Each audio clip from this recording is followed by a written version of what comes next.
Numbers don't lie. That's what I'd always told myself during my 2 years as a forensic accountant. Spreadsheets revealed truths that people tried to hide. Patterns emerged from chaos, and every transaction left a trail. I'd built my career on that certainty, on the cold logic of debits and credits that made sense when nothing else did.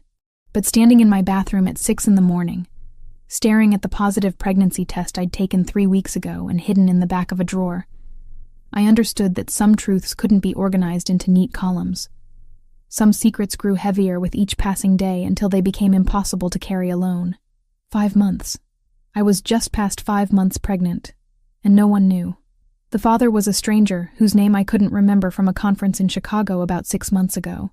One night of too much wine and not enough judgment, and now I was hiding my expanding stomach under increasingly creative wardrobe choices while trying to maintain the illusion that my life was perfectly under control. I pulled on a charcoal blazer over my loose-fitting olive dress, the kind of combination I'd been relying on for weeks. High waists, forgiving fabrics, anything that blurred the new curve at my midsection. Oversized layers and strategic tailoring had become armor, disguising the slow betrayal of my own body. In the mirror, the effects still passed for professional. A tired junior associate who lived on coffee and late nights. People saw what they expected to see.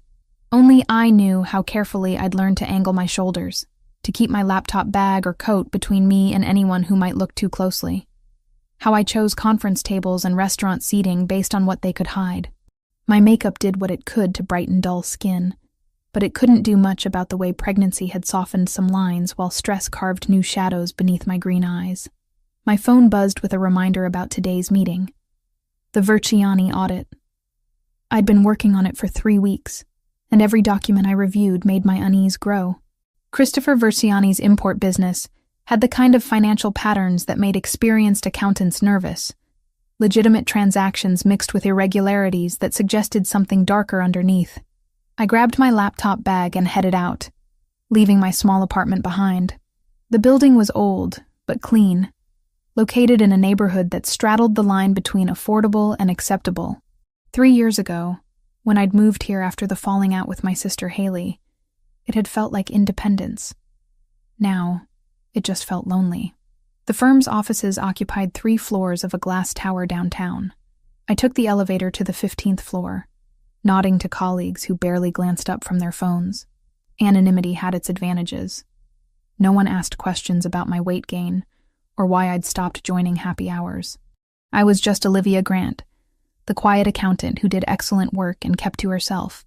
My desk sat in a corner near the windows, surrounded by stacks of files and 2 monitors displaying endless rows of numbers. I settled into my chair carefully, mindful of the pressure on my lower back that had become constant over the past month. "Morning, Olivia." My supervisor, Robert Hayes, appeared beside my desk with a coffee in hand. He was 50-something, balding, and perpetually worried about client retention. "How's the Versiani audit coming?" "I'm finding some inconsistencies in the international transactions," I said, pulling up the spreadsheet I'd been working on. "The volume doesn't match the shipping manifests, and there are regular payments to shell companies in the Cayman Islands." Robert's expression tightened. "Be very careful with this one. Versiani is an important client." "Important or dangerous?" "Both." He lowered his voice. "Just document everything thoroughly and keep me informed before you make any conclusions official." After he walked away, I returned to the numbers, letting them absorb my attention. For 3 hours, I tracked money through layers of corporate structures, identifying patterns that suggested money laundering. It was elegant work, whoever had set it up. Almost elegant enough to hide the truth. Almost. My phone rang just before noon. Unknown number. I answered out of habit. "Olivia Grant." "Miss Grant, this is James from Mr. Versiani's office. He'd like to meet with you this afternoon to discuss the audit." Would 2 o'clock work? My stomach tightened.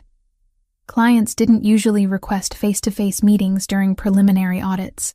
I typically coordinate through my supervisor. "Mr. Versiani specifically requested you. He's reviewed your credentials and wants to discuss the findings directly." I glanced at Robert's empty office. 2 o'clock is fine. "Should I come to your location?" "Mr. Versiani will come to you. Conference room B." The call ended before I could respond. I sat back, feeling the baby shift inside me. Braxton Hicks contractions had started last week, irregular tightenings that my online research assured me were normal. But stress made them worse, and this meeting was definitely going to be stressful.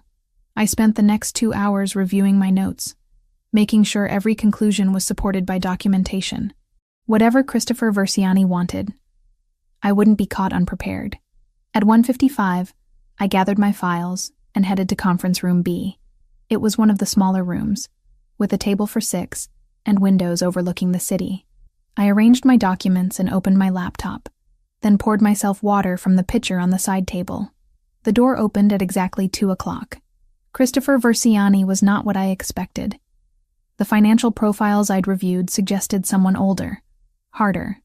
But the man who entered was maybe 34 or 35, tall with dark hair swept back from a face that could have belonged to a Renaissance painting. Sharp jaw, dark brown eyes that seemed to catalog everything in a single glance. Expensive charcoal suit that fit like it had been made specifically for his frame. 2 men followed him into the room, both broad-shouldered and watchful. Security, clearly. They took positions by the door while Versiani approached the table. "Miss Grant." His voice was smooth, cultured, with the barest hint of an Italian accent. "Thank you for meeting with me." I stood to shake his hand, acutely aware of how my blazer hung strategically loose. "Mr. Versiani, I should mention that my supervisor typically handles client consultations.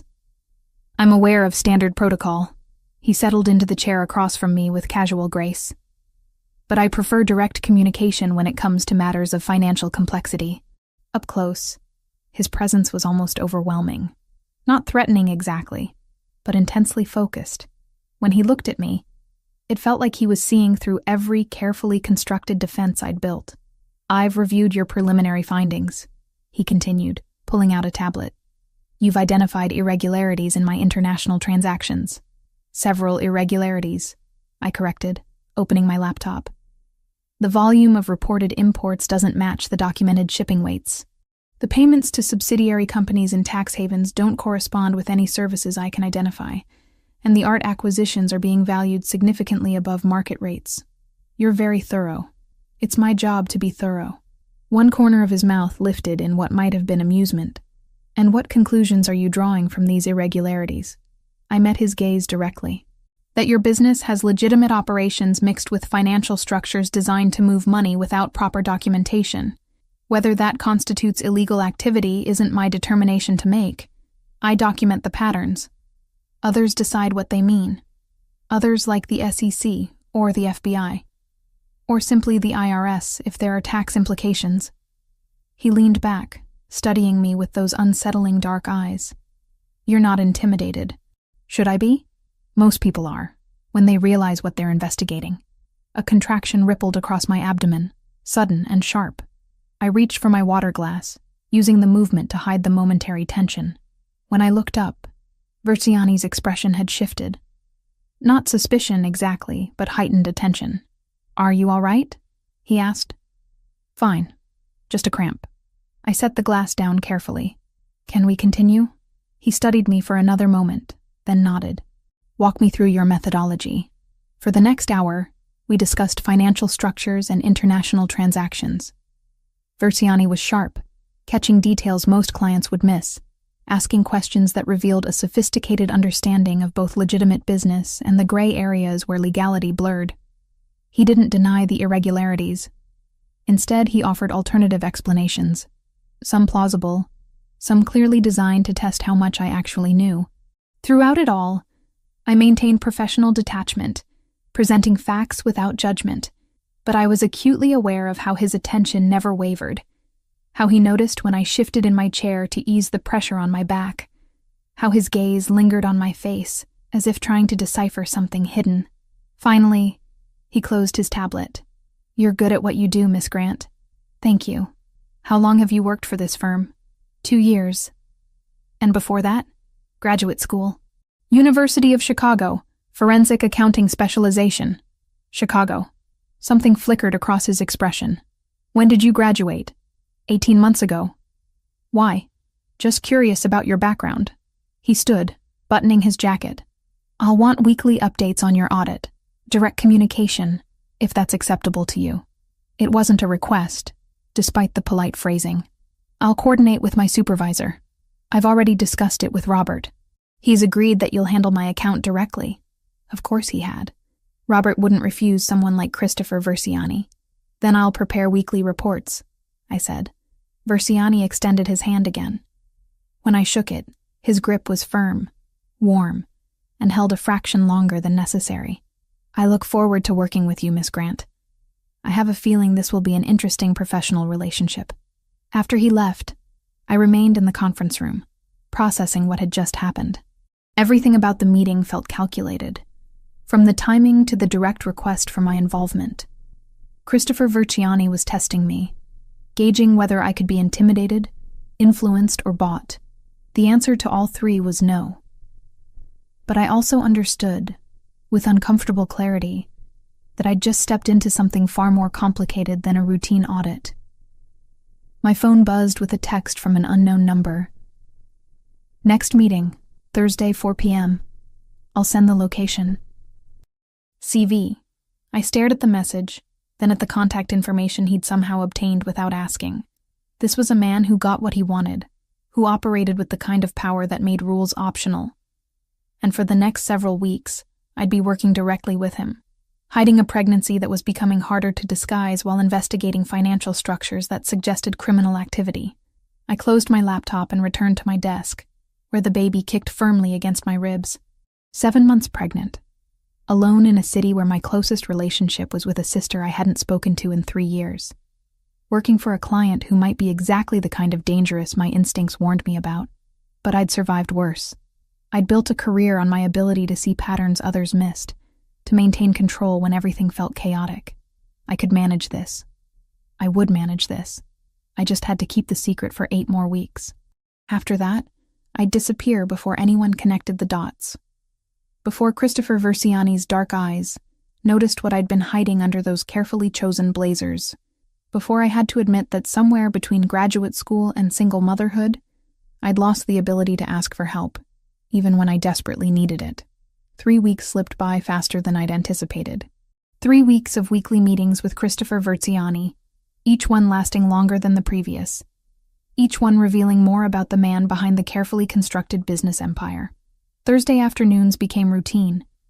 He'd arrive at the conference room precisely on time, always impeccably dressed in suits that whispered wealth rather than shouted it. We'd discuss transaction patterns, shell companies, and the intricate web of international transfers that characterized his operations. But increasingly, the conversations drifted beyond pure business. You studied at the University of Chicago, he said during our 4th meeting, leaning back in his chair with an espresso he'd brought from some Italian place I couldn't afford. What made you choose forensic accounting? I kept my eyes on my laptop screen, tracking a series of payments to an art gallery in Milan. I wanted work that mattered. Regular accounting felt too abstract. This way, I can actually expose wrongdoing. Interesting choice of words. Expose. His tone was neutral, but I felt the weight of it. Does that make me wrongdoing that needs exposing? That depends on what I find in your records. You've already found irregularities. You documented them in your 2nd report. Irregularities aren't necessarily crimes. They're just patterns that require explanation. He took a sip of his espresso, studying me over the rim of the cup. You're diplomatic. Most auditors would have already filed a suspicious activity report. I'm thorough, not diplomatic. I don't make conclusions without complete evidence. A valuable quality. He set down the cup. Tell me about your background. Where did you grow up? The personal question caught me off guard. Small town in Ohio, nothing interesting. Family? A sister. The words came out more clipped than intended. We're not close. That's unfortunate. Family should be important. I looked up from my laptop, meeting his gaze directly. Mr. Versiani, I appreciate that these meetings have become more conversational, but my personal life isn't relevant to your audit. Something flickered in those dark eyes. Not offense, but something closer to interest. Fair enough, Miss Grant. Let's discuss the Milan Gallery payments. We spent the next hour dissecting art acquisitions that were valued significantly above market rates. Christopher explained each purchase with details that suggested genuine knowledge about Renaissance paintings and contemporary sculpture. Either he was an actual art enthusiast, or he'd done extensive homework to create a plausible cover story. I suspected both. After he left, I remained in the conference room, staring at the spreadsheets that told a story of money moving through legitimate channels that occasionally fed into darker tributaries. My supervisor, Robert, had stopped asking detailed questions about the audit's progress, which told me everything I needed to know. The firm didn't want to look too closely at Christopher Versiani's operations. That evening, I had my monthly prenatal appointment at a clinic 30 minutes from my apartment. I'd chosen the location specifically for its distance from work, paying cash for services that should have been covered by insurance. But insurance left paper trails, and paper trails meant questions I wasn't ready to answer. Dr. Sarah Whitfield was in her 40s, efficient and kind without being overly curious. She'd accepted my explanation about wanting privacy without pressing for details. 7.5 months, she said, measuring my belly. Baby's measuring right on track. Have you thought about birth plans? Not yet. The truth was, I'd thought about little else. Where would I deliver? How would I explain the sudden absence from work? What would I tell people about the father? You should start preparing. These last weeks go quickly. Dr. Whitfield typed notes into her laptop. Any unusual symptoms? Contractions? Bleeding? Excessive swelling? Some Braxton Hicks contractions. Especially when I'm stressed. That's normal, but try to manage stress levels when possible.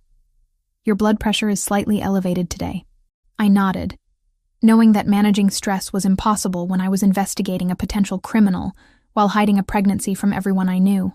After the appointment, I stopped at a pharmacy 2 towns over to pick up prenatal vitamins. I was standing in the supplement aisle, comparing brands, when I felt it. That prickling sensation of being watched. I turned slowly, scanning the store.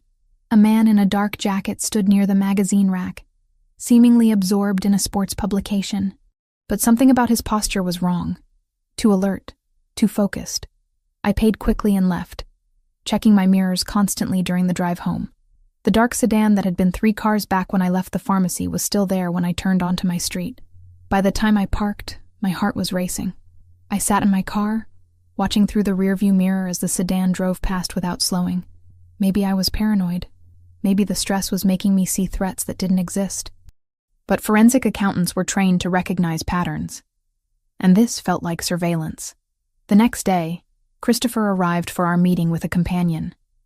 The man was large, probably 6'3", with the build of someone who'd spent years in physical confrontations. He stood by the door while Christopher settled into his usual chair. "This is Marco," Christopher said casually. "My head of security. He'll be joining our meetings from now on." I glanced at Marco, then back to Christopher. "Is there a security concern I should know about?" "General precaution. My business has attracted some unwanted attention lately." "From whom?" Christopher opened his tablet, pulling up documents. "A rival organization. Nothing that affects you directly, but I'm implementing enhanced security protocols across all my operations." "Including auditors?" "Including everyone associated with my business interests." I wanted to ask more, to understand what kind of rival warranted a bodyguard's presence at financial meetings. But Robert's warnings echoed in my mind. Be careful with this client. We worked through the latest transactions, Marco a silent presence that made the small conference room feel even smaller. Halfway through, my phone buzzed with a text from an unknown number. "Black sedan. Following you for 3 days. Will handle. CV." Ice flooded my veins. I looked up at Christopher, who was watching me with that unnervingly focused gaze. "Something wrong?" he asked. "How long have you been having me followed?" He didn't deny it. "Since our second meeting. Marco noticed someone conducting surveillance on you. We investigated. You investigated my life without permission. I investigated a threat to someone working on my account. The surveillance wasn't from my organization." "Then who?" Christopher exchanged a glance with Marco before answering. "The O'Sullivan family. They're Irish-American, control significant territory in this city. We've been in conflict over business interest for several years. What does that have to do with me?" They're investigating everyone associated with my operations. Accountants, lawyers, suppliers. They're looking for weaknesses, for information they can leverage. I set down my pen, suddenly aware of how much danger I'd stumbled into. You should have told me this from the beginning. Would you have continued the audit if I had? No, exactly. He leaned forward slightly. Miss Grant, I understand your concern, but the surveillance has been handled. Marco's team identified the O'Sullivan operatives and made it clear that harassing my accountant was unacceptable. Made it clear how. Through channels they understand. The careful phrasing told me everything. Violence had been implied, possibly delivered, and I was the cause, simply by doing my job. I want to transfer this audit to another accountant, I said. Robert has already confirmed you'll complete the engagement. It would be suspicious to change auditors mid-process. The O'Sullivans would interpret it as evidence that you'd found something incriminating. He was right, which made the situation worse. I was trapped by the very thoroughness that had made me good at my job. What exactly is your conflict with the O'Sullivan family about? I asked. Christopher was quiet for a moment, as if deciding how much truth to share. Territory. They control certain smuggling routes through the port. They wanted me to use my legitimate import business to transport their contraband. I refused. The refusal cost me several warehouses and 3 employees. Cost you how? They were killed, Miss Grant. That's how conflicts are resolved in this particular business. The blunt admission should have sent me running. Instead, I found myself calculating. If Christopher was telling the truth about refusing to participate in smuggling, it suggested he maintained some ethical boundaries. That was more than I'd expected from someone operating partially outside the law. I'll need security, I said finally. If I'm continuing this audit, I need to know I'm protected. Already arranged. Marco has assigned 2 of his team to discreet surveillance. You won't see them, but they'll be close. I don't want armed guards following me everywhere. They're professionals. You'll never know they're there unless you're in danger. I wanted to protest further, but a contraction rippled across my stomach. I reached for my water glass, using the movement to hide the momentary tension. When I looked up, both Christopher and Marco were watching me with expressions I couldn't quite read. Are you sure you're all right? Christopher asked. You've had several moments of discomfort during our meetings. I'm fine. Stress-related stomach issues. You should see a doctor. I have. The lie came easily. It's nothing serious. He didn't look convinced, but he let it drop. We finished reviewing the documents, and he left with Marco, leaving me alone in the conference room with the weight of new knowledge. I was caught between organized crime factions, investigating a man who admitted to violence while claiming to have ethical lines, and hiding a pregnancy that was becoming harder to conceal with each passing week. That night, I stood in my bathroom staring at my reflection. The blazers weren't hiding my stomach as well anymore. Soon, very soon, someone would notice. And when they did, questions would follow. Questions about the father, about why I'd hidden it, about my fitness to continue working. I needed a plan. 8 more weeks until my due date. 8 weeks to finish the Versiani audit, collect my final paycheck, and disappear before anyone connected the dots. But as I placed my hand on my belly, feeling the baby move beneath my palm, I wondered if disappearing was even possible anymore.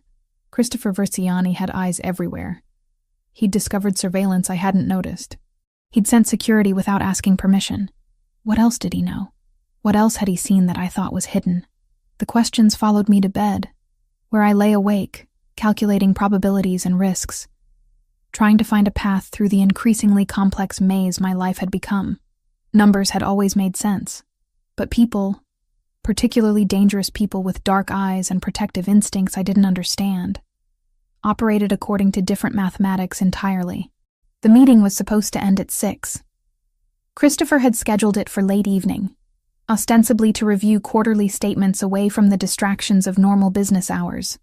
But when I arrived at his corporate offices, a sleek building in the financial district, something felt wrong. The lobby was too quiet.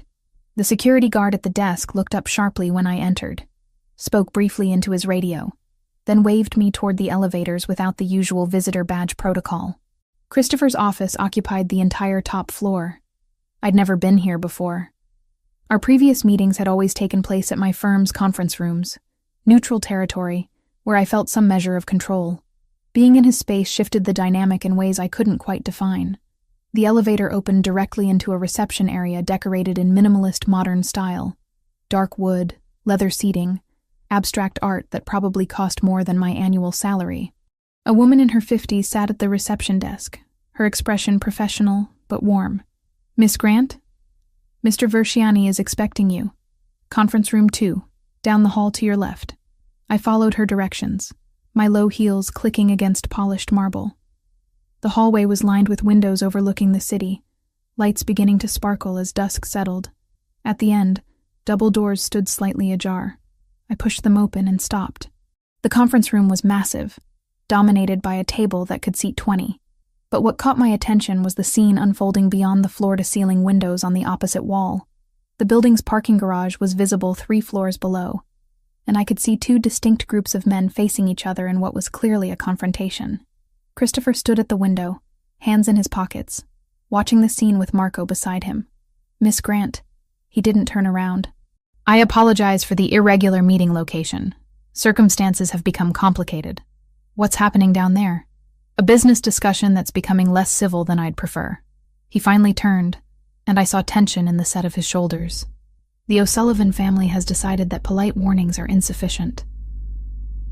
As if to punctuate his words, I watched one of the men below shove another. The group surged together, and even from this distance, I could see the violence erupting. "We should call the police," I said. Marco laughed, a short, bitter sound. "The police won't come in time. Not for this." "What do you mean?" Christopher moved away from the window, gesturing for me to sit at the conference table. "Sit down, Miss Grant. There's something you need to understand about the situation you've inadvertently become part of." I remained standing. "I'm an accountant. I audit financial records. I'm not part of anything. You became part of it the moment you started investigating my transactions with sufficient competence to draw attention." He pulled out a chair, sitting down himself. "Please, this will be easier if you're seated." Against my better judgment, I sat, keeping the table between us.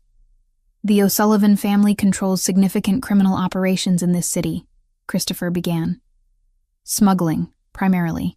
They use legitimate import businesses as covers, forcing owners to transport contraband alongside legal goods. 3 years ago, they approached me with that same proposition, and you refused." "I refused. My father built his business on actual imports, legitimate trade. When he died, I inherited both the company and a choice about its future. I chose to maintain the legitimate operations while phasing out the questionable transactions he'd been involved in. I thought about the audit findings, the patterns I'd identified, the shell companies in the Cayman Islands, the art acquisitions, remnants of my father's operations. I've been systematically closing those channels, redirecting capital into fully legal ventures. It's a slow process when you're trying not to attract regulatory attention during the transition. So you're claiming you're actually cleaning up your business. I'm claiming exactly that. But the O'Sullivans see my refusal to cooperate as an insult and a threat. If I can operate profitably without their smuggling routes, it suggests others could do the same. That undermines their entire model. A crash from below drew my attention back to the window. The fight had escalated. I could see someone on the ground. "This is insane," I said. "People are being hurt down there. 3 people have been killed in the past 6 months over this conflict." Christopher said quietly. 2 of mine, 1 of theirs. This is what happens when territories are disputed in our world. I don't want to be part of your world. Neither did the 2 accountants who worked for companies that accepted O'Sullivan's terms. Both are now complicit in smuggling operations, trapped by knowledge they can't unknow, and evidence that implicates them if they try to leave. His meaning was clear. "You're saying that if I'd been working for someone else, I'd be compromised by now. Or dead, if you'd tried to report what you found." He leaned forward slightly. "Miss Grant, Olivia, you need to understand the reality of this situation. You've documented irregularities in my accounts that could be interpreted multiple ways. The O'Sullivans want those documents because they believe you found evidence of criminal operations they can use as leverage. They think they can force you to testify against me, or to provide intelligence about my financial structures. Can't you just give them what they want, end the conflict, and participate in human trafficking, drug smuggling, and weapons transport? No. I won't build my life on that foundation. There was conviction in his voice that surprised me. I'd assumed Christopher Versiani was simply another criminal with a better public relations strategy, but if he was telling the truth about transitioning away from illegal operations, it complicated everything. What does this have to do with tonight's meeting? I asked. The confrontation below is because I discovered O'Sullivan's people planning to intercept you in the parking garage of your office building. They intended to abduct you, question you about the audit findings, and use you as leverage against me. Ice spread through my chest. They were going to kidnap me? Marco's team intervened before the plan could be executed. What you're watching is the aftermath of that intervention. I stood abruptly, chair scraping against the floor. This is crazy. I'm calling the police, reporting all of this, and telling them what? That you're investigating a legitimate businessman who's being harassed by criminal rivals? That you have suspicions but no proof of actual crimes? That you're afraid of being kidnapped based on intelligence from the target of your audit? He was right. Everything about this was too tangled, too complicated to explain to authorities who'd want clear victims and obvious criminals. I'm quitting, I said. I'll tell Robert to assign the audit to someone else. I'll transfer to a different department. I'll leave the city if I have to. Leaving won't make you less valuable to the O'Sullivans. You've already seen enough documents to be useful to them. And changing auditors mid-investigation would signal that you found something significant, which would make them even more determined to acquire you. So what am I supposed to do? Christopher stood, moving around the table toward me. I backed up instinctively, but he stopped several feet away, respecting the distance. Accept protection. Temporarily. Until this conflict resolves. And how long will that take? I don't know. Weeks, possibly months. But Marco's team is the best private security in the city. They can keep you safe. I wanted to refuse. Accepting protection from the subject of my audit was about as ethically compromised as I could get.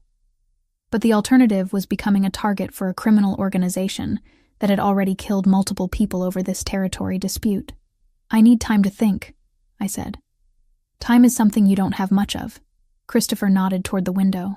Below, the confrontation was breaking up, both groups retreating to separate vehicles. The O'Sullivans now know we're aware of their plans. They'll accelerate their timeline. A contraction rippled across my stomach, stress-induced and sharp. I pressed my hand against my abdomen, trying to breathe through it. You're in pain, Christopher observed. This is the 4th time I've noticed you having physical distress during our meetings. It's nothing. Stress. Have you seen a doctor about these stress symptoms? Yes, it's being managed. He looked like he wanted to press further, but Marco appeared in the doorway. Boss, we need to move. O'Sullivan's people are regrouping. Christopher turned back to me. Marco will drive you home. There will be a security team watching your building tonight. Tomorrow we'll discuss longer-term arrangements. I didn't agree to this. You didn't refuse either. His dark eyes held mine. Miss Grant, I understand you value your independence. But independence is meaningless if you're dead or imprisoned by people who'll use you as a bargaining chip. Let me protect you while we navigate this situation. Another contraction. Stronger this time. I gripped the back of the chair for support, trying to keep my expression neutral. Fine. Just for tonight. Marco led me to a private elevator that bypassed the main lobby.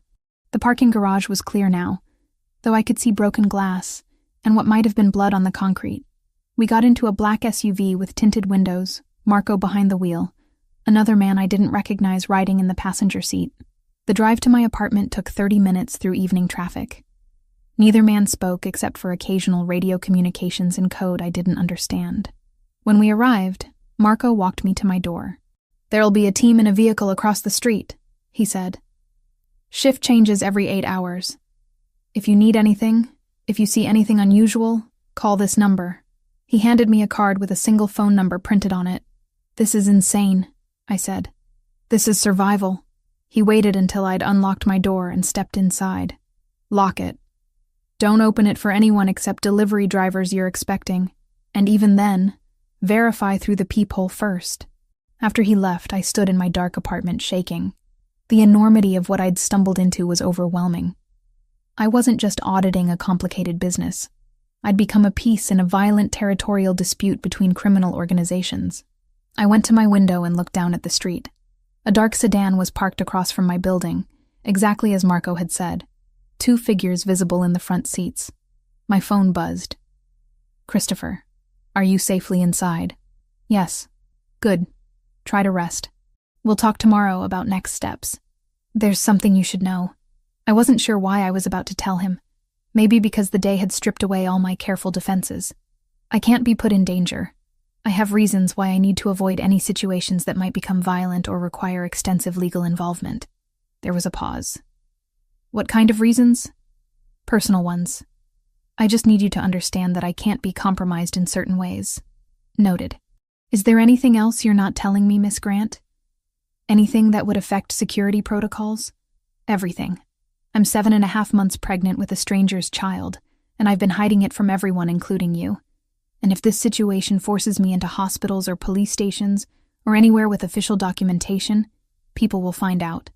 "No," I said. "Nothing else. Then get some rest. I'll have Marco pick you up at 9 tomorrow. We'll meet somewhere secure and develop a comprehensive plan." After he hung up, I stood at my window for a long time, watching the security team watch my building. I'd spent months trying to remain invisible, to keep my pregnancy secret until I could disappear with my secrets intact. But Christopher Versiani saw everything. Sooner or later, he'd see through this lie too. And when he did, I had no idea what would happen to the fragile safety net I was being forced to accept. Working from home under constant surveillance was surreal. I could see the security team's vehicle parked across the street whenever I looked out my window. Knowing they were there should have made me feel safer.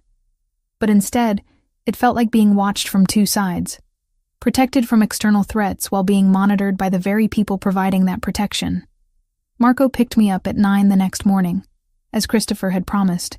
The drive took us out of the city, winding through increasingly affluent neighborhoods until we reached a gated property surrounded by high walls and mature trees. "Where are we?" I asked, as Marco punched in a code at the gate. "One of Mr. Versiani's properties. More secure than meeting in the city." The gate swung open, revealing a driveway that curved through landscaped grounds. The house itself was modern but not ostentatious, all clean lines and large windows. Security cameras were visible at regular intervals, and I spotted at least 2 guards patrolling the perimeter. Christopher met us at the entrance, dressed more casually than I'd ever seen him. Dark jeans, a black sweater, no tie. It made him look younger, more approachable, and somehow more dangerous. Stripped of the formal business armor. "Thank you for coming," he said, gesturing for me to follow him inside. I thought neutral territory would be better for this conversation.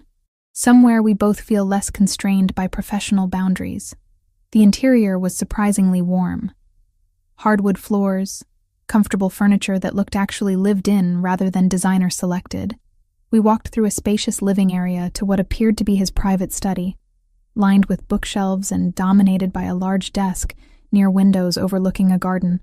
A woman in her 50s appeared with a tray containing coffee and pastries. She smiled at me kindly as she set it down. "This is Anna," Christopher said. "She manages this property. If you need anything while you're here, just ask her." "Thank you," I said, though the idea of needing anything suggested I'd be here longer than a single meeting. After Anna left, Christopher poured coffee for both of us. "How was your night?" "Sleepless. I kept thinking about those men in the parking garage, about what almost happened. Marco's team prevented what almost happened. That's what matters. For now. But you said this conflict could last months." I wrapped my hands around the coffee cup, seeking its warmth. "I can't live under constant guard for months. I have responsibilities, commitments, which is why we need to discuss temporary arrangements." He settled into the chair across from me, his posture relaxed, but his attention completely focused. "The safest option is for you to stay here, at this property, until the situation stabilizes." "Absolutely not. Let me explain before you refuse. This house has comprehensive security. Guards, cameras, perimeter alarms. It's 15 minutes outside the city. which makes surveillance from O'Sullivan's people significantly more difficult. You'd have your own suite, complete privacy, and you could continue working remotely on the audit. You're suggesting I move into your home. Into a guest house on my property. There's a separate entrance, full kitchen, private space. Anna stays here full-time and can assist with anything you need. This is insane. I have an apartment, a life. You have an apartment that O'Sullivan's people now know the location of, and a life that's currently at risk.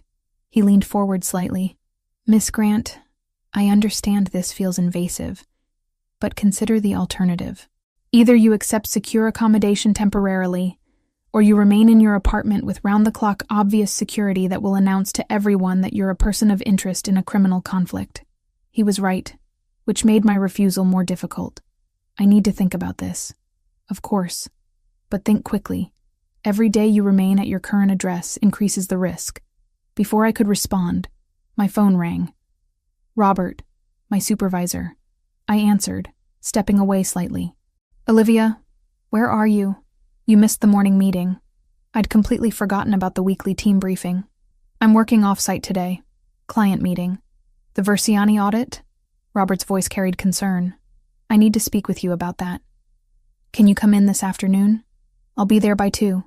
After I hung up, Christopher was watching me. Problems at work? My supervisor wants to meet, probably about the audit. What will you tell him? The truth. That your accounts show irregularities that require further investigation, but that I haven't found conclusive evidence of criminal activity.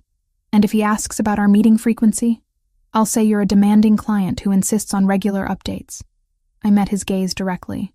I'm not going to lie about the audit findings, if that's what you're worried about. I'm not worried about the audit. I know what you'll find because I know what's actually in those accounts. I'm worried about your safety if the firm decides to distance itself from a complicated client. That possibility hadn't occurred to me. You think they'd drop your account? I think Robert is smart enough to recognize when a client relationship is creating problems. If he decides the risk isn't worth the fees, you'll lose whatever protection my association provides. Your association is what created the danger in the first place. No, your competence created the danger. If you'd done a superficial audit and missed the key transactions, the O'Sullivans wouldn't have noticed you. But you're thorough, and that thoroughness made you valuable. The baby kicked suddenly, a sharp jab against my ribs. I pressed my hand against my side, trying to ease the discomfort without drawing attention. You're in pain again, Christopher observed. These stress reactions are becoming more frequent. I'm fine. You keep saying that, but your body is clearly telling you otherwise. He stood, moving to a cabinet against the wall. I have contacts with excellent private physicians. Discreet, experienced. Let me arrange for someone to examine you. No, thank you, but no. Why not? If you're having stress-related symptoms severe enough to cause physical pain, you should have medical evaluation, because any doctor would immediately recognize that I'm 7.5 months pregnant, and then all of this carefully constructed secrecy would collapse. I have my own doctor, I said. I'll make an appointment.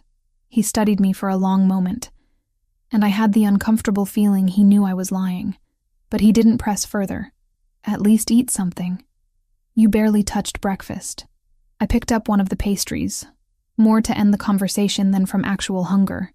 It was excellent, flaky, and filled with cheese, but I could only manage a few bites before my stomach protested. Morning sickness had mostly passed, but stress brought it back with a vengeance. Tell me about your business, I said, changing the subject. The legitimate parts. If I'm going to be working with you, I should understand what you're actually trying to build. Christopher returned to his chair, seeming relieved by the shift to safer territory. My father started with wine imports from Italy. His family owned vineyards in Tuscany, and he saw an opportunity to bring quality wines to American restaurants at competitive prices.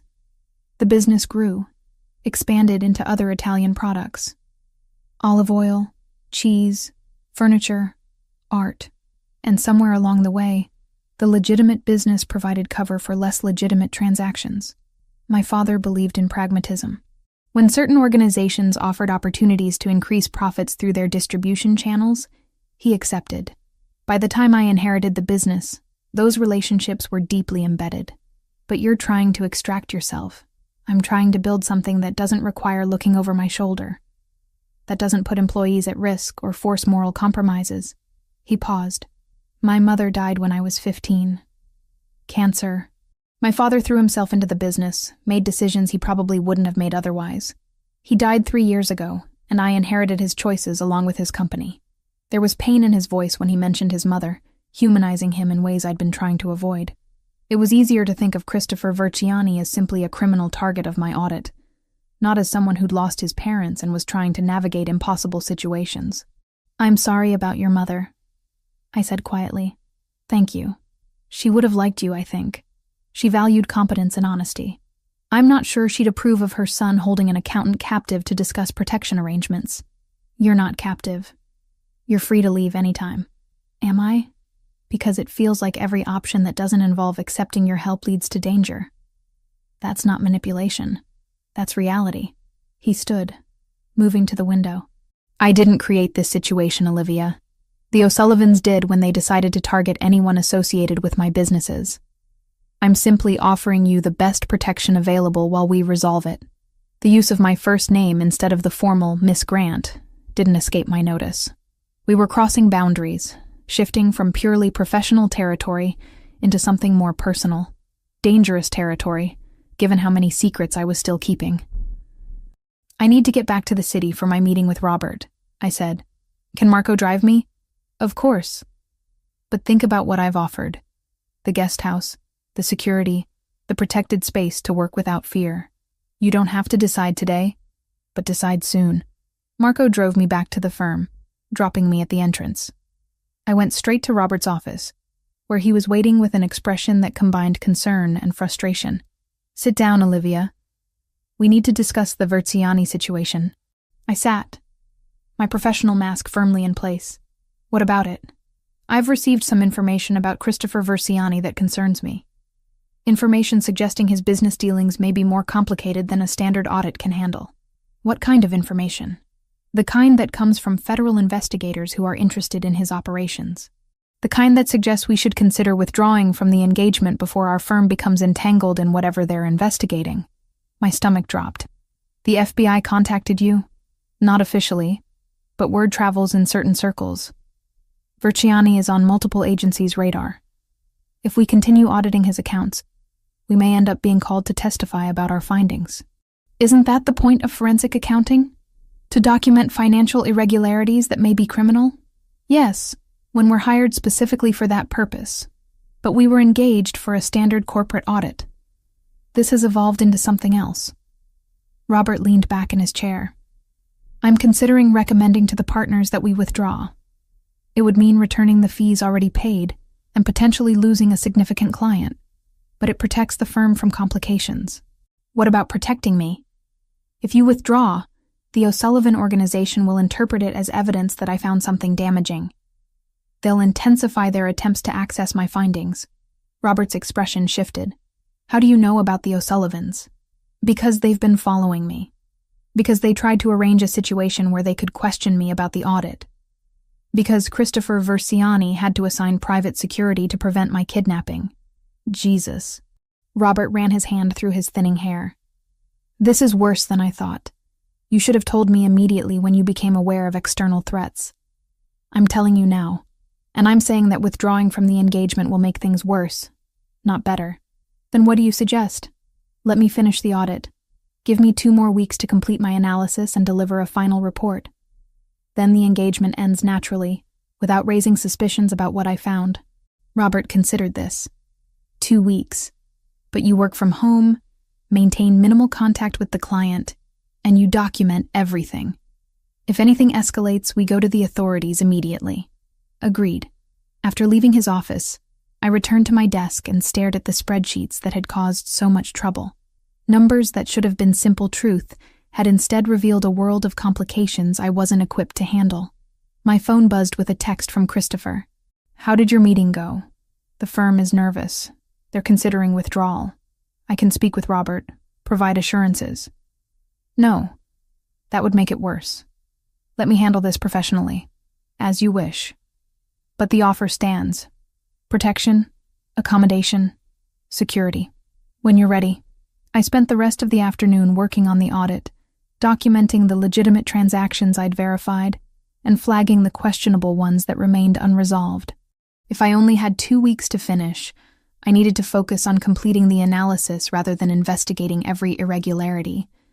By 5, my lower back was aching, and the baby was unusually active, pressing against my ribs in ways that made breathing difficult. I packed up my laptop and headed for the elevator, planning to go straight home and collapse. The parking garage was mostly empty at this hour. My car was on the 3rd level, in a corner spot I'd chosen that morning for its proximity to the exit.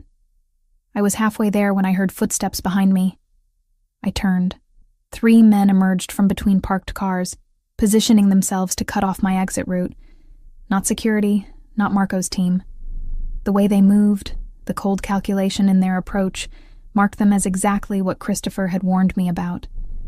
O'Sullivan's people had found me. Marco's team appeared from behind a support column before the men could reach me. 4 against 3, and Marco's people moved with professional efficiency that suggested military training.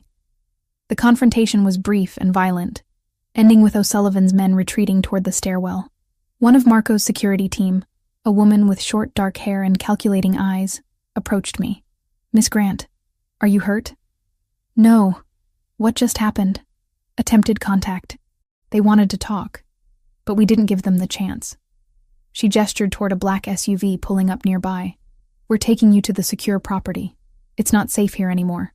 I wanted to argue, to insist on going home, but my hands were shaking too badly to hold my car keys.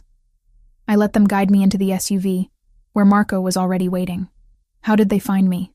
I asked as we pulled out of the garage. "They've been watching the building, waiting for a moment when you were alone."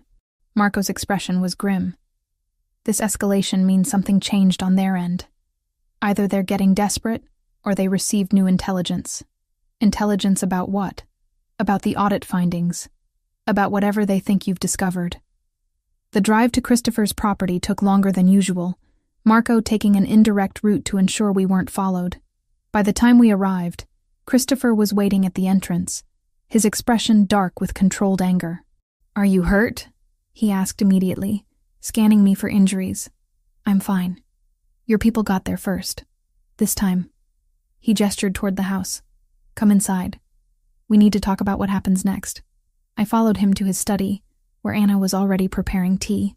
The normalcy of the gesture, tea and fine china while discussing organized crime, felt surreal. "You're staying here," Christopher said once Anna had left. "It's not negotiable anymore." They attempted direct contact in a location they knew would have minimal witnesses. "Next time, they'll be more aggressive. I can't just move into your property." "Why not? Give me one reason that outweighs your safety." "Because I have a life I'm trying to maintain. Because accepting this makes me dependent on you. Because the longer I stay in your world, the harder it will be to extract myself when this is over." "And if you're dead before it's over, what life will you have then?" The bluntness of the question silenced me. He was right, and we both knew it. I was out of safe options. "The guest house," I said finally. "Separate entrance, like you mentioned. And I continue working on the audit remotely. 2 weeks, like I promised Robert." "Agreed. I'll have Marco collect your essentials from your apartment." "Anything specific you need?" I thought about the hidden pregnancy tests, the prenatal vitamins, the maternity clothes I'd been gradually acquiring. "I'll make a list." Over the next 2 days, I settled into the guest house with a mixture of relief and resignation. Anna stocked the fridge and moved through the space with a quiet efficiency, always knocking before bringing meals and leaving the trays on the small table inside the door, unless I invited her in. On the first afternoon, I misjudged the step down from the foyer into the living room. My balance shifted, the world tilting for a split second. Christopher was suddenly there, his hands closing around my upper arms as he pulled me back against his chest. For one suspended heartbeat, there was nothing between us. No strategically placed laptop bag, no restaurant table, no winter coat. Just the unmistakable curve of my abdomen pressed to him. His fingers tightened, just slightly, then eased as he let me go, his expression smoothing into something neutral and unreadable. He didn't comment, didn't glance down, simply asked if I was all right and stepped back. but the echo of that moment followed me into the quiet of the guest house that night. Christopher maintained respectful distance, though we had dinner together in the main house more often than I'd expected. I always chose the chair that gave me the deepest stretch of table between us, grateful for the linen-draped barrier that hid the lower half of my body. When I stood, I made a habit of keeping something in front of me. A folded napkin, my cardigan, my camera bag when I brought it in from the car, an easy, practiced choreography of misdirection. If he noticed, he never commented. Instead, he steered our conversations toward neutral ground that gradually became less neutral. Food, books, the grind of our respective careers, the strange ways grief had hollowed out our 20s and forced us to navigate adulthood without the guidance we'd expected to have. "You mentioned a sister," Christopher said during the second dinner. "Why aren't you close?" "We had a fight 3 years ago. She got married young, wanted me to be her maid of honor. I couldn't make it because of a crucial work commitment. She said I prioritized career over family, that I was cold and selfish." "And you never reconciled?" "She stopped taking my calls. I stopped trying after a few months. I pushed food around my plate. Maybe she was right. Maybe I am too focused on work. Or maybe you're trying to build something stable after losing your foundation." His dark eyes were understanding. "People grieve differently. Your sister chose connection. You chose achievement. Neither is wrong." The insight surprised me. I'd spent 3 years believing I'd failed Haley, that my choices had been selfish. But Christopher's reframing offered a different perspective. "Do you ever think about reaching out to her again?" he asked. "Sometimes. But what would I say? That I'm sorry for choices I'd probably make again? You could say that you miss her. That you'd like the chance to understand each other better, even if you never fully agree." I looked at him.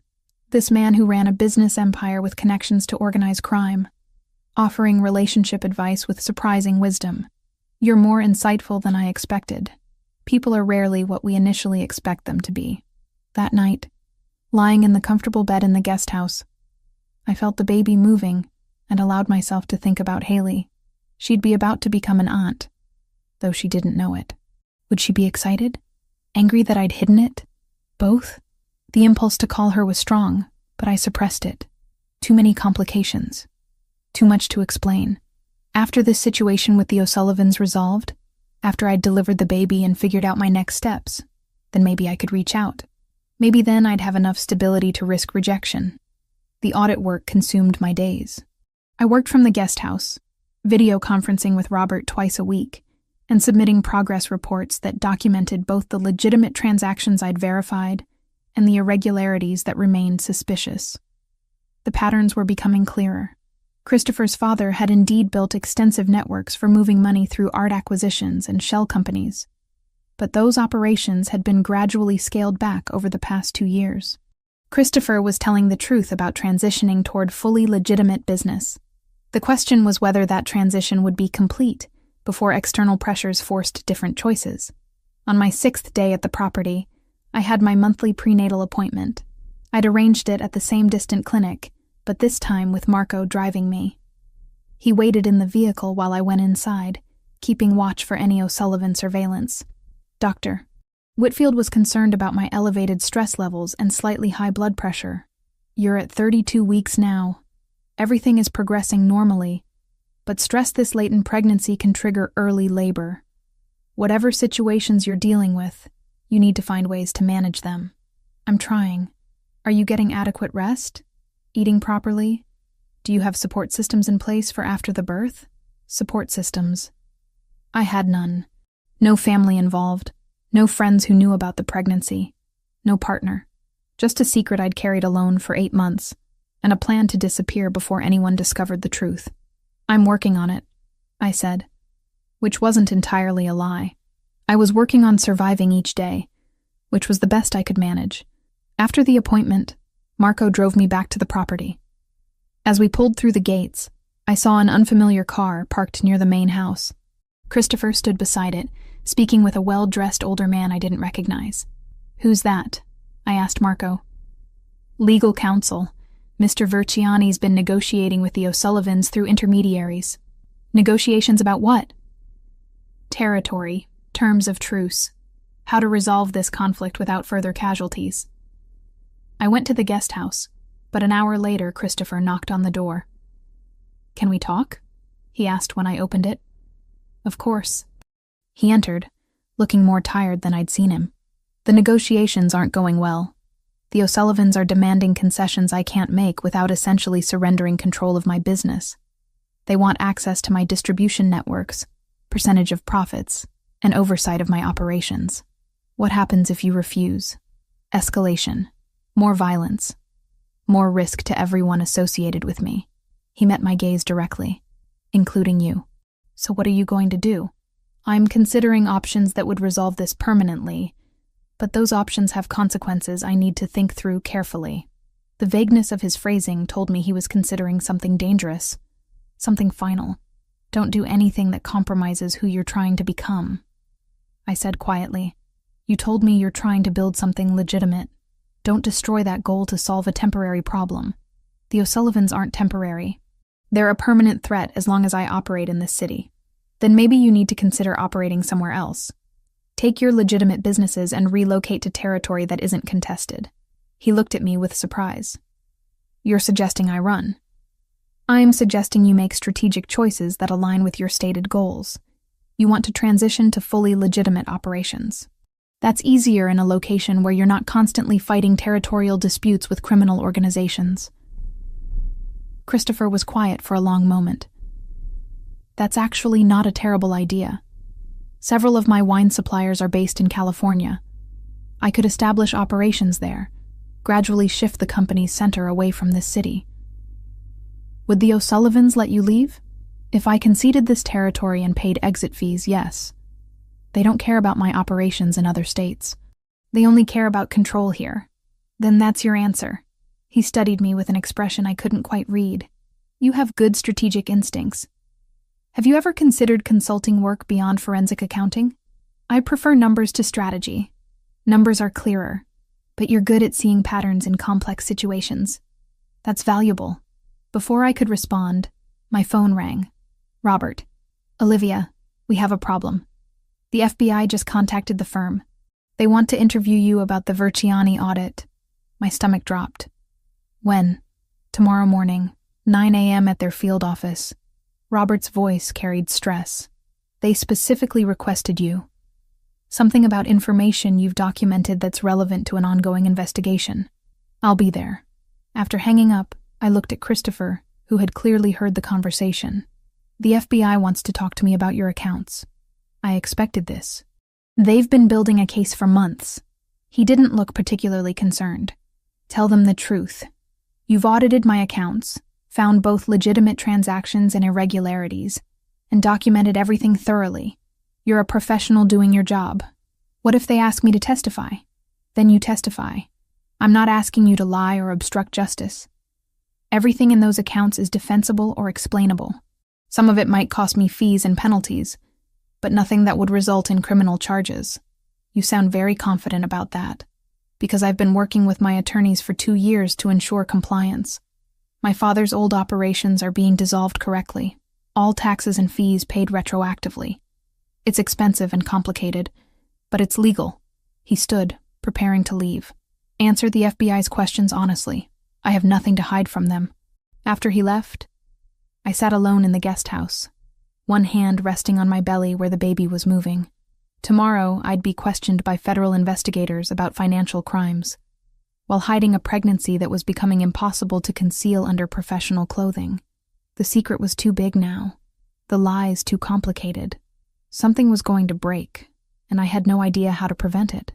The FBI interview never happened. At 8:30 the next morning, I was in the guest house preparing to leave, when violent cramping doubled me over. Not Braxton Hicks. Something worse. Something deeper that radiated from my lower back and wrapped around my abdomen with relentless intensity. I tried to breathe through it, telling myself it would pass. But 15 minutes later, another wave hit, stronger than the first. When I stood, fluid soaked through my clothes. My water had broken. Panic replaced all rational thought. I was 32 weeks pregnant, 6 weeks early. This wasn't supposed to happen yet. I wasn't ready. I had no hospital bag packed, no plan in place, no story prepared for how I'd explain any of this. I managed to reach my phone, calling the only number that made sense. Christopher answered on the second ring. "I need help." My voice came out strained. "Something's wrong." He was at my door within 2 minutes, taking in my condition with immediate assessment. "How long have you been having contractions?" 20 minutes. My water broke. His expression shifted from concern to focused action. "We're going to the hospital. Now." "I can't. People will know. The FBI interview, my job, everything will fall apart." "None of that matters if you're having a medical emergency." He was already calling someone on his phone. "Marco, bring the car to the guest house. Medical emergency. We're going to St. Catherine's." "Christopher, you don't understand." "I understand that you're in labor weeks early and need immediate medical attention." He ended the call and crouched beside where I sat on the couch. "Whatever you've been hiding, whatever complications you're worried about, they're secondary to your health right now." Another contraction hit, and I couldn't hold back a cry of pain. Christopher's hand found mine, his grip steady. "I'm 32 weeks pregnant," I gasped out. "I've been hiding it for months. From everyone. The baby isn't yours. It's from a stranger I met at a conference. I was planning to disappear before anyone found out." He didn't look shocked. Instead, something like understanding crossed his features. "I know. You know? I figured it out the week you moved into the guest house," he said quietly. "You almost fell in the foyer, remember? I caught you, and for a second there was nothing between us. No coat, no table, no carefully placed bag. Just you." Another contraction ripped through me. I squeezed his hand, breath shaking. "So you guessed." "I stopped guessing when I saw the prenatal vitamins in your bathroom and the appointments on your billing statements," he went on, his voice steady even as mine frayed. "Your trash, the pharmacy receipts, the way you've been hiding your body. I'm observant, Olivia. I put it together." The betrayal of his silence warred with the panic clawing up my throat. "You knew and didn't say anything?" His grip tightened around my fingers, not enough to hurt, just enough to anchor. "Because you were already terrified," he said. "You were waiting for the floor to drop out from under you every time the phone rang. Cornering you about something this big when you didn't feel safe here yet would have been pressure, not protection." Another contraction built, hot and sharp. Tears pricked my eyes, half from pain, half from something dangerously close to relief. "So you just watched?" I managed. "I waited," he corrected. "I made sure no one got near you. I thought that when you were ready you'd tell me. And if you didn't," his jaw set, "I'd still keep you alive." His gaze flicked to Anna. "Right now, the only thing that matters is getting you and the baby to a hospital." The betrayal of his silence warred with my current crisis. "You knew and didn't say anything?" "Because I understood you had reasons for keeping the secret. I was waiting for you to trust me with the truth." He helped me stand as Marco pulled up outside. "Right now, the only thing that matters is getting you proper medical care." The drive to St. Catherine's Hospital took 12 minutes that felt like hours. Contractions came every 8 minutes, each one stealing my breath. Marco drove with practiced efficiency while Christopher sat beside me in the back seat, his hand never leaving mine. "My doctor is at a clinic across town," I managed between contractions. "Dr. Sarah Whitfield. We'll have her paged once you're admitted." Christopher's voice was calm, grounding. "Focus on breathing. In through your nose, out through your mouth." The emergency entrance at St. Catherine's was designed for efficiency.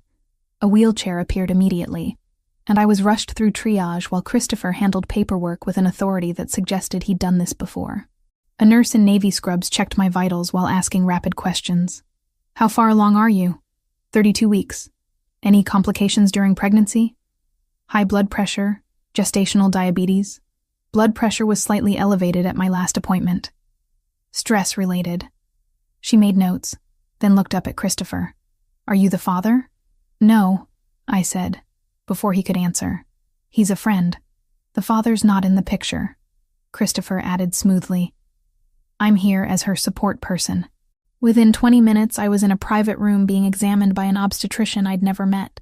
Dr. Patricia Williams was in her 50s, efficient and reassuring. Your cervix is dilating, but slowly. The baby's heart rate is strong, which is good. We're going to try to slow or stop the labor with medication, give you steroid shots to help develop the baby's lungs in case we can't stop it. 32 weeks is early, but with proper care, outcomes are generally positive. The baby will be okay. Premature babies face challenges, but we have an excellent NICU here. Let's focus on trying to keep this pregnancy going a few more weeks if possible. The next 6 hours blurred together. Medication through an IV, monitoring equipment tracking every contraction, nurses checking constantly. Christopher remained throughout, sitting in the chair beside my bed, making calls to postpone meetings and arrange for my belongings to be brought from the guest house. You should go, I told him during a quiet moment. You have the FBI situation to handle, your business negotiations. Marco is handling the FBI. They've agreed to reschedule your interview. As for the business, nothing is more important than making sure you're okay. Why are you doing this? You barely know me. He was quiet for a moment, choosing his words carefully, because in the past months of working together, I've come to care what happens to you. Because you deserve to have someone here who gives a damn whether you're alone and scared. And because maybe I'm tired of being the person who only knows how to operate in crisis mode. Maybe I want to be someone who can just be present for another human being without calculation or ulterior motive. The honesty in his voice undid something in me. I should have told you. About the pregnancy. About why I was really so afraid of the O'Sullivan situation. You told me when you were ready. That's what matters. Around 4 p.m, the contractions began to slow. The medication was working. Dr. Williams returned with cautiously optimistic news. The labor appears to be stopping. We'll keep you overnight for observation, continue the steroid treatments, and monitor closely. If you can make it another few days without active labor, we'll reassess. Ideally, we'd like to get you to 34 weeks minimum. What do I need to do? Complete bed rest. No stress, no physical exertion. You'll need someone monitoring you constantly in case labor restarts suddenly. She'll stay at my property, Christopher said. Private nursing care, whatever equipment or monitoring is needed. I'll arrange everything. Dr. Williams looked between us. That's very generous. Miss Grant, are you comfortable with this arrangement? I thought about my alternatives.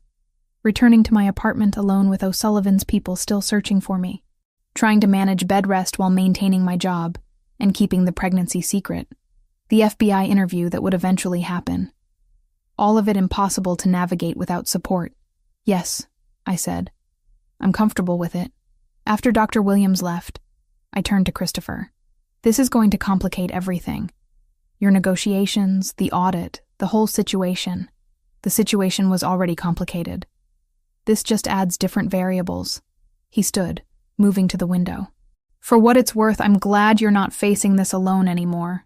Even though the baby isn't yours, even though I lied for months, the baby being mine or not is irrelevant to whether you deserve support and protection. As for the lying, you did what you felt necessary to survive. I understand survival choices better than most people. That evening, Christopher left briefly to handle business while I ate bland hospital food and tried to process everything. The secret was out, at least to him. Soon it would spread further. Medical records, insurance claims. Eventually everyone would know. My phone had 17 missed calls. The FBI, Robert. Even a few numbers I didn't recognize. I couldn't deal with any of it. Around 8, Christopher returned with Anna, who carried an overnight bag she'd packed from the guest house. I brought comfortable clothes and your laptop, Anna said kindly. And some books I thought you might like. Hospital stays are terribly boring. Thank you. You didn't have to come all this way. Nonsense. We take care of our own. She patted my hand gently before leaving. Our own? I asked Christopher after she'd gone. Anna considers anyone staying at the property under her care. She's fiercely protective of people she decides to adopt. That night, Christopher slept in the chair beside my bed, despite my protests that he should go home. Every few hours, nurses came to check my vitals and the baby's heartbeat. Each time, he'd wake, watch the monitoring carefully, then settle back once assured everything was stable. In the quiet darkness between checks, I finally let myself cry, for the months of carrying this secret alone, for the fear that I'd fail at the one thing I absolutely couldn't afford to fail at, keeping this baby safe, for the relief of having someone present who actually seemed to care beyond obligation. Christopher heard the quiet sobs and moved from the chair to sit carefully on the edge of the bed. He didn't offer empty platitudes or tell me everything would be fine. He just sat there, solid and present, until the crying stopped and exhaustion pulled me into sleep. The next morning, Dr. Williams cleared me for discharge with strict instructions. Complete bed rest, follow-up appointments twice weekly, immediate return to the hospital if contractions resumed. Christopher had already arranged for a private nurse to stay at the property and medical equipment to be delivered. "You've thought of everything," I said as we prepared to leave. "I'm good at logistics. It's one of my more useful skills." During the drive back to the property, I finally checked my messages. Robert had called 4 times, increasingly worried. The FBI had rescheduled my interview for next week, and there was one message from a number I hadn't seen in 3 years. "Haley. Olivia, it's me. I heard through a mutual friend that you were in the hospital. Are you okay? Please call me back. I know we haven't talked, but I've been thinking about you. I want to fix this between us. Please." I stared at the message, emotions swirling. My sister had somehow heard about the hospital visit, which meant other people knew too. The secret was unraveling faster than I'd anticipated. "Bad news?" Christopher asked, noticing my expression. "My sister. We haven't spoken in 3 years. She wants to reconnect. That's not necessarily bad. It is when I don't know how to explain any of this to her. When the last time we spoke, she called me cold and selfish for prioritizing work over family. And now you're having a baby alone, hiding it from everyone, working for someone connected to organized crime while being hunted by rivals." He glanced at me briefly. "Maybe she'd understand better than you think. People change in 3 years. Maybe both of you have." The thought of reconnecting with Haley, of having family who actually knew what was happening in my life, was both terrifying and tempting. But that was a complication for another day. Right now, I needed to focus on the most important thing, keeping this pregnancy stable for at least 2 more weeks. Everything else, the FBI, the audit, the O'Sullivans, even my fractured relationship with my sister, would have to wait. 2 days passed in careful stillness. I stayed in bed at the guest house while a nurse named Patricia monitored my vitals every 4 hours. No more contractions. The baby's heartbeat remained strong. Dr. Williams called daily with cautiously optimistic updates. Christopher divided his time between his study and checking on me, always knocking before entering, always respecting the boundaries, even though we both knew those boundaries had shifted fundamentally when he'd held my hand through contractions. On the 3rd evening, he arrived with his laptop and a determined expression. "We need to talk about what happens next," he said, settling into the chair beside my bed. "The FBI interview is in 4 days. The O'Sullivan negotiations are stalled, and your medical situation requires ongoing care that's expensive and complicated. I'm aware of all that. So here's what I'm proposing. A negotiation between us. Clear terms that address everyone's interests." I shifted carefully against the pillows. "What kind of negotiation?" "First, the audit. I want you to complete it honestly. Document everything you've found. The legitimate operations, the problematic transactions, all of it. But I also want your recommendation about whether what you've found constitutes criminal activity or simply poor record-keeping that's being corrected. You want me to editorialize my findings. I want your professional opinion as part of the report. That's standard practice for forensic accounting." He was right, though it felt uncomfortable given our changed relationship. "What else?" "The FBI interview. You'll tell them the truth about what you found. I'm not asking you to lie or obstruct, but I want you to emphasize that I've been cooperative, that I'm actively transitioning away from questionable operations, and that the irregularities you've documented are being addressed through proper channels. Again, you want me to frame things favorably. I want you to be honest while acknowledging context.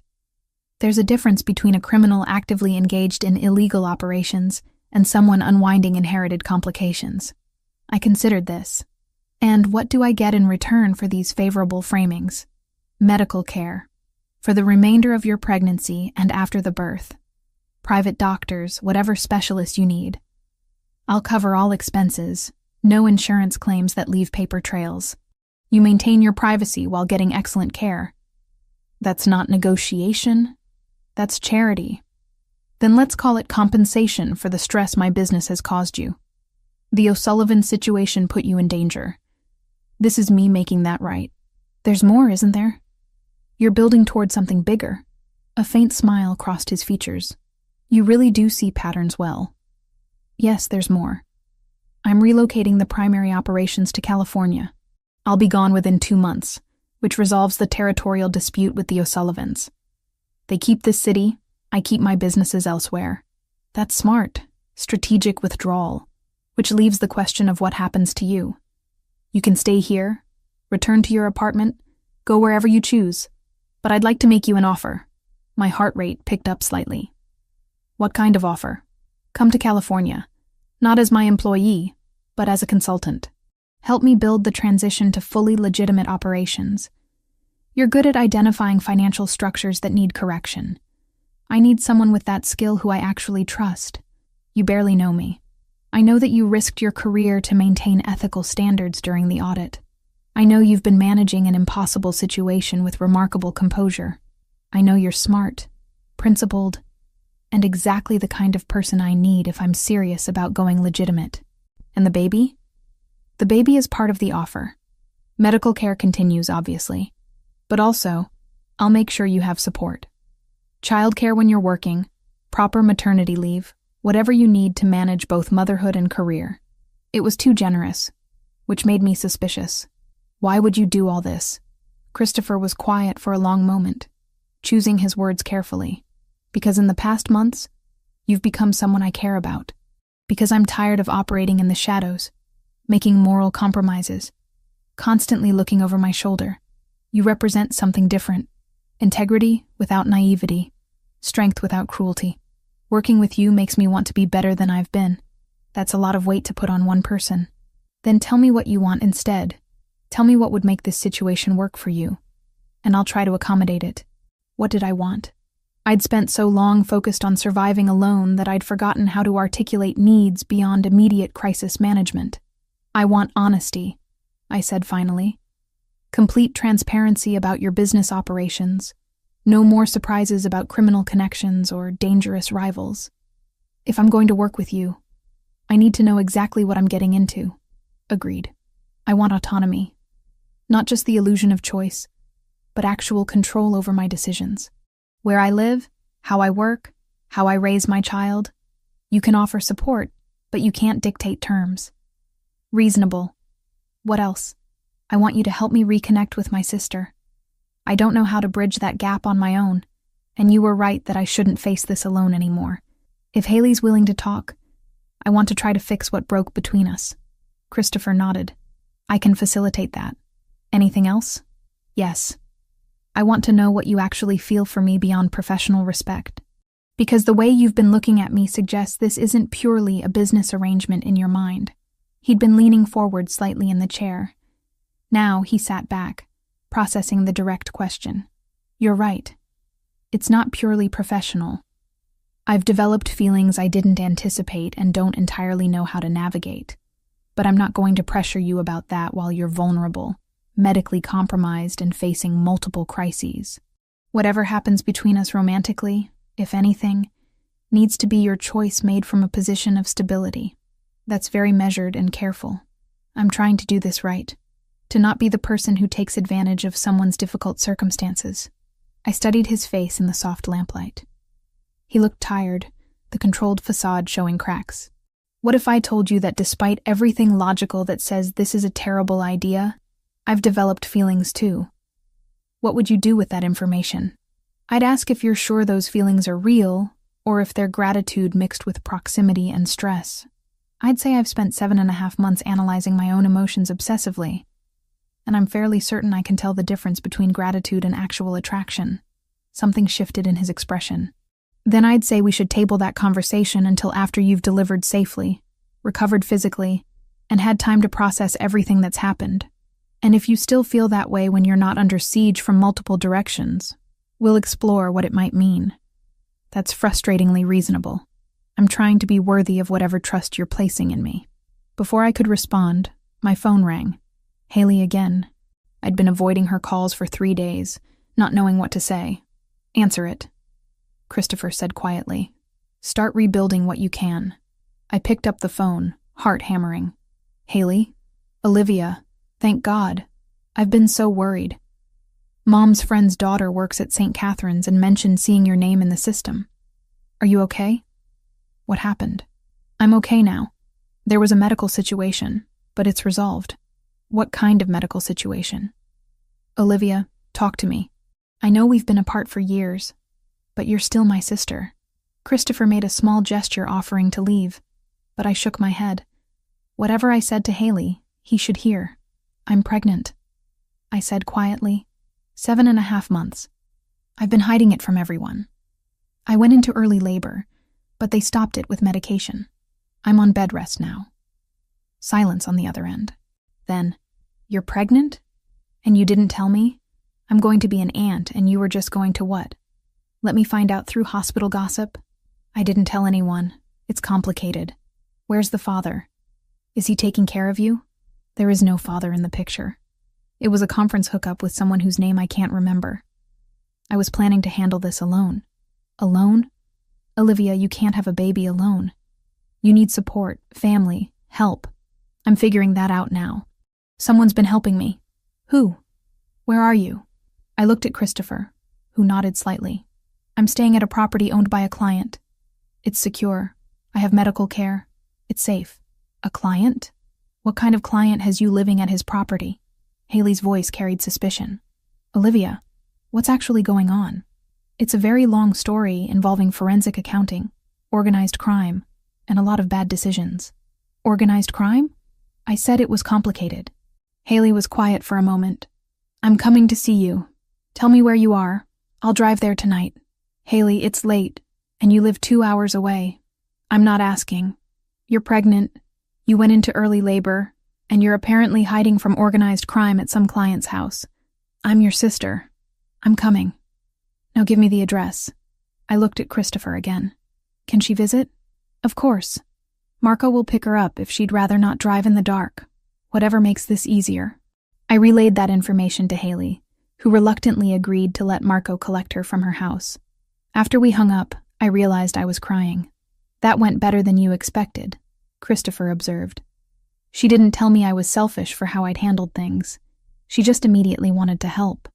People surprise us, sometimes in good ways. 2 hours later, Haley arrived. She was exactly as I remembered. Blonde hair, green eyes like mine, but shorter and rounder, where I'd always been taller and more angular. She came straight to my bedside and hugged me carefully, mindful of my condition. You look terrible, she said, which somehow felt more loving than criticism. I'm on bed rest. I'm not supposed to look good. When did you get so thin? Except for the belly, you're all bones. Stress diet. It's very effective. She sat in the chair Christopher had vacated, looking at me with concern mixed with residual hurt from our years of silence. Tell me everything. From the beginning. So I did. The conference, the pregnancy, hiding it, the audit that led to Christopher, the O'Sullivans, all of it. She listened without interruption, her expression cycling through shock, anger, concern, and finally a kind of resigned understanding. You always made everything harder than it needed to be, she said when I'd finished. You could have called me 8 months ago. I would have helped. Would you? After the things you said about me prioritizing work over family? I was hurt and angry. I said things I didn't mean. But Olivia, you're my sister. No matter how mad I was, I would have been there if you'd asked. I didn't know how to ask. Well, I'm here now, and I'm not leaving until we figure this out properly. Christopher reappeared with Anna, who'd prepared a late meal. The 4 of us sat in the guest house living area, while Haley interrogated Christopher about his intentions, his business, and his plans for keeping me safe. He answered with remarkable patience. Never defensive, always honest about the complications while emphasizing his commitment to legitimate operations. Finally, Haley turned to me. Do you trust him? Yes. Surprisingly, I do. And you want to go to California, work with him, build something there? I think so. If I can finish this FBI interview without compromising either my ethics or his safety, then I'll support that. But I'm also going to visit regularly, and if anything feels wrong,